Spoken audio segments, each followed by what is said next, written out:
Hey guys, Dr. Matt here from Robin Wellness Center, and today what we want to talk about is sciatica.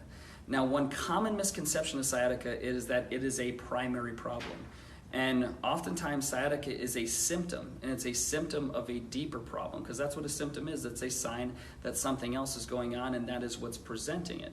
Now, with sciatica, there's a lot of different causes of it, but let's talk about the three main ones. The first one is Piriformis Syndrome.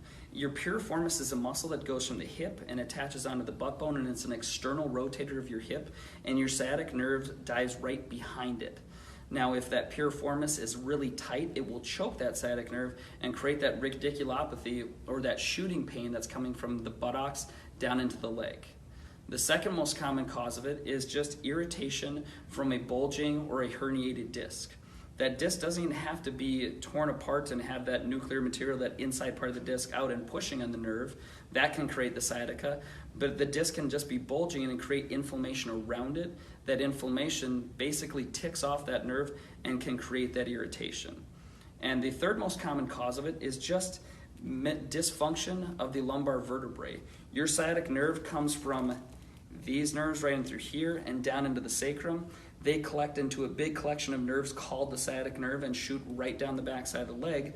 If you have dysfunction with any of these vertebrae, it can create what's called disafferentiation, or it creates aberrant firing of those nerves and can create that radiating pain down into the leg. Now, it's really important that you differentiate what is the cause of your sciatica, because the treatment for all three of these are somewhat different.